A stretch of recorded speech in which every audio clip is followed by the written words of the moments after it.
त्याचा सपोर्ट करत होतं तर मारतच नव्हतं. त्यांची हिंमतच नाही साहेब इथे येऊन ती करायची. त्याला बळ दिल्याशिवाय शक्यच झालं नाही ही गोष्ट.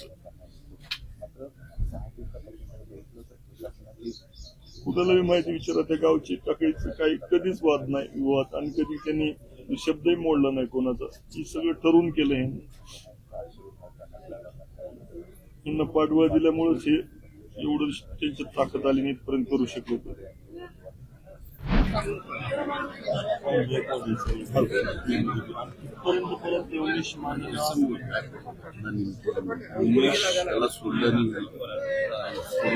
हा सोडवायला हॉटेल उमेश मानेचा त्याचं काही असेल घरगुती जिमनीमुळे काय केलं आलं किंवा त्याचे आमच्या उमेशवर आरोप समजा जमिनीतून हटवून लावायचं आणि त्याची जमिनी त्याची भावाची 4 वर्ष उमेश कंटिन्यू आपल्या घराकडे उमेश माने कंटिन्यू आपल्या उमेश माने असला उमेश माने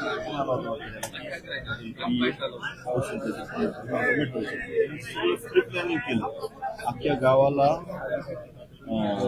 स्टेटस ठेवला की जे येणार नाही ह्या लढाईमध्ये मारण्यासाठी म्हणजे त्या गावकऱ्यांचा कदमवाडी गावकऱ्यांचा उद्देशून केला की न्यायाला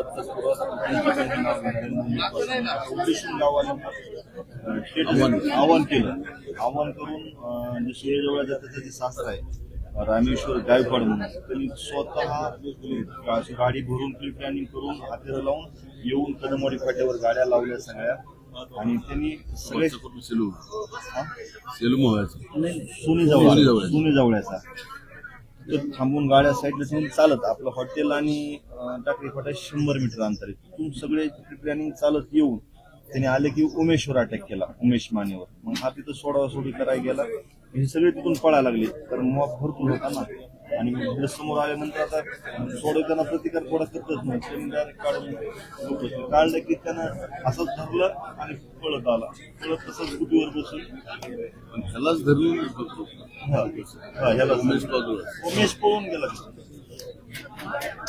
त्याला मी मारल्यानं चांगलं त्याच्या वेळेचा हल्ला माझी सगळं चुलत भाऊ तिथं स्पॉटवर येत बघायला लहान एवढ्या पुढे तरी काय करणार सगळं त्यांनी ठरूनच केलं ना ठरून प्री प्लॅनिंग करून केलं सगळ्या गावाला आव्हान करून हे करून आणि हे पाठबळ दिल्यामुळे झालंय.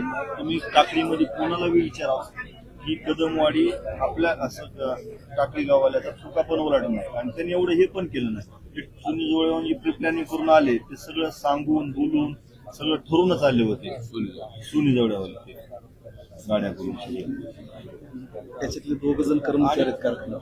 हा कारखान्याचा दीपक परसराम कदम म्हणून तो कारखान्याचा कर्मचारी तो गायकवाड म्हणून गोडवान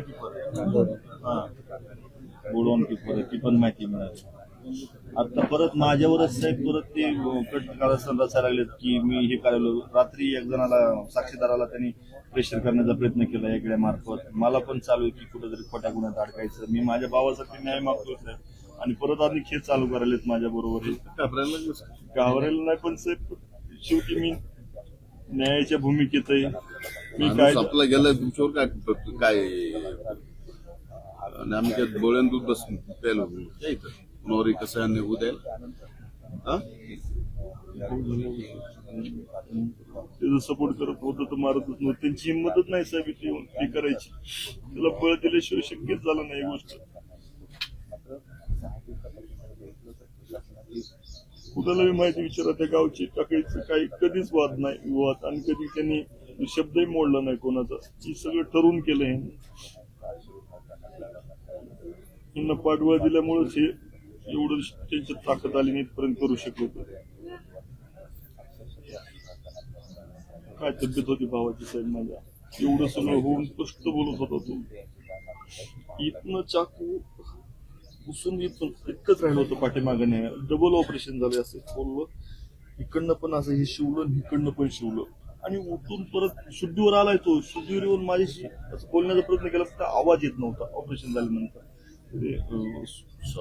हा ऑक्सिजन वगैरे लावलेला होता बीपी वगैरे स्टेबल झाला आणि ते जास्त त्याला त्रास व्हायला म्हणजे डॉक्टर आणि तो हालचाल करायला म्हणजे कमरेला बघून घ्यावं लागेल म्हणजे तो हालचाल केलं हे करणार. त्याच्यानंतर जे बीपी लो होत गेला परत अंत झालं कसं.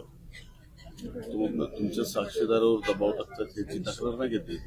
मी अर्ज केला आता डीवायएसपी ऑफिसला गेलो होतो, 2 अर्ज केले. एक जण माझा सारंग भाऊला विचारा, मी तिथे डीवायएसपी ऑफिस समोर आहे. त्याचे काही कार्यकर्ते माझ्याकडे असे खुन्नस देऊन बघतात असं असं करून. मी ओळखलं नाही पण ते सारंग भाऊने स्वतः बघितलं, तिथे माझ्या बरोबर आले होते. ते कोण होतं काही आम्ही उमेश मानेवर पण प्रचंड दबाव आहे. उमेश माने जो आहे त्याच्यावर पण दबाव आहे. तो पण कुटुंबासोबत थोडा सकाळपासून जीवाची ऑफिसला आमची भेट झाली. त्यालाही आधार दिला पाहिजे. आणि आहे तर सगळे तो आता बाहेर गेला सकाळ, त्याच्याकडे पण जायचं होतं. हो. तो नाहीये, तुम्ही नाहीये. मिसेसला घेऊन. महाराष्ट्रातील सर्व बातम्यांचे विश्वासार्ह व्यासपीठ. सकाळच्या सर्व सोशल मीडिया प्लॅटफॉर्मला लाईक, फॉलो आणि सबस्क्राईब करा. तसंच सर्व नोटिफिकेशनसाठी बेल आयकॉन प्रेस करायला विसरू नका.